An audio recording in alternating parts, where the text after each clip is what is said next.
नमस्कार दोस्तों, अब की बार संधि प्रकरण लेकर आपके सामने उपस्थित हुए हैं। संस्कृत भाषा में संधि का भी टॉपिक लेकर आपके समक्ष फिर से हाजिर हुए हैं। देखिए मित्रों, संधि बहुत गूढ़ विषय है, उतना भी नहीं कि इसको हम बोझ मानकर सर पर ला दें और ये हमारी समझ से बाहर हो जाए। अगर हमें वर्णमाला सही तरीके से आती हो तो संधि को जानने में ज्यादा दिक्कतें नहीं होती है। संधि को जानने में ज्यादा दिक्कतें तभी होती हैं जब हमें वर्णमाला का सही से ज्ञान नहीं हो। तो पहले के वीडियो में मैंने आपको वर्णमाला के बारे में बताया था और अब हम बात करेंगे संधि की।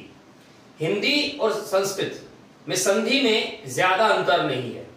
संस्कृत के कुछ नियम हिंदी में उसी रूप में स्वीकार्य नहीं है, उनको वहां अपवाद की श्रेणी में रख दिया जाता है। जबकि संस्कृत में एक एक शब्द का एक पृथक से सूत्र होता है, वहां अपवाद नाम का कोई शब्द है ही नहीं। तो आज हम शुरुआत करते हैं संधि की। तो केवल संधि का सामान्य परिचय आज हम ज्ञात करेंगे कि वास्तव में संधि कितना छोटा विषय है या फिर कितना गूढ़ और विस्तृत विषय है। तो सबसे पहले बात करते हैं संधि की। संधि तभी होती है जब उसकी संहिता संज्ञा होती है। और संधि वास्तव में क्या है कि दो वर्णों का इतनी निकटता उनकी कि उनका उच्चारण बिना किसी अवरोध के हो सके, ऐसी व्यवस्था को हम संधि कह सकते हैं। तो संधि परः सन्निकर्षः संहिता, परः सन्निकर्षः संहिता अर्थात वर्णानाम अतिशयितः सन्निधि संहिता संज्ञा। वर्णों की अतिशय सन्निधि, निकटता, समीपता कि उनका उच्चारण बिना किसी अवरोध के किया जा सके, उसकी संहिता संज्ञा होती है और उसी में हम वर्णों को संधि के रूप में जोड़ते हैं। और जब संधि पदों का जब हम उनको पृथक पृथक करते हैं तब वो संधि विच्छेद कहलाता है। तो ये तो बात थी संधि की। संधि शब्द सम उपसर्ग से बना है। अब इसमें देखिए, हमने सामान्य तौर पर यह पढ़ा है कि संधि तीन प्रकार की होती है: अच संधि, हल संधि, विसर्ग संधि। अच अर्थात स्वर संधि, हल अर्थात व्यंजन संधि और विसर्ग संधि। लेकिन नहीं, वास्तव में इनको पंच संधि के प्रकरण के नाम से जाना जाता है, पंच संधि प्रकरण। हालांकि बाकी की जो दो संधियां हैं उनको अलग अलग संधियों में समाहित कर लिया गया है, लेकिन मूल रूप से इसको पंच संधि प्रकरण के नाम से जाना जाता है। पंच संधि में क्या क्या है? स्वादि संधि। स्वादि संधि इस शब्द के टुकड़े करते हैं तो हमारे सामने टुकड़ा आता है सु, धन आदि।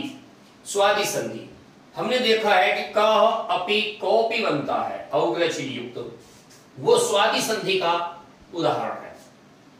तो इस प्रकार से ये स्वादि संधि पंच संधि प्रकरण में अलग से है, जबकि जब त्रिसंधि प्रकरण हम पढ़ते हैं जो व्यवहारिक रूप भी है, तब ये स्वादि विसर्ग संधि में इसको शामिल कर लिया जाता है। अच संधि अर्थात स्वर संधि। अच स्वर को कहते हैं अ, इ, उण, ऋ, ऋक, ए, औंग, आई, औच। तो ऐसे लेकर च तक के जितने भी वर्ण हैं वो सारे अच में आते हैं, स्वरों में आते हैं। अच संधि के कुल 8 भेद माने गए हैं। अच से अच का मेल अच संधि है। दीर्घ, गुण, वृद्धि, अयादि, यण, पूर्व रूप, पर रूप और प्रकृति भाव। प्रकृति भाव यहां भी है जो कि पंच संधि में है।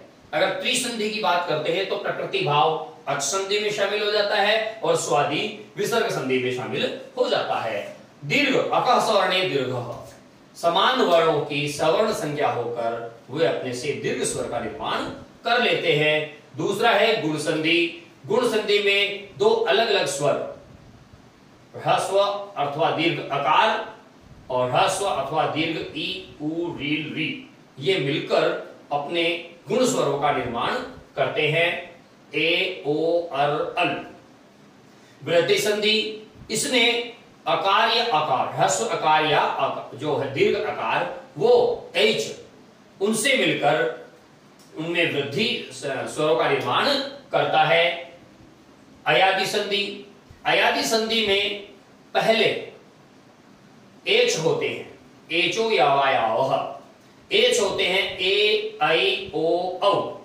उनके स्थान पर अय, आय, अव, आव आदेश हो जाता है। ये अयादि संधि के अंतर्गत आता है। यण संधि, इको यणची, एक स्थानीय यण शात अची परे, तो ये यण संधि में आ जाता है।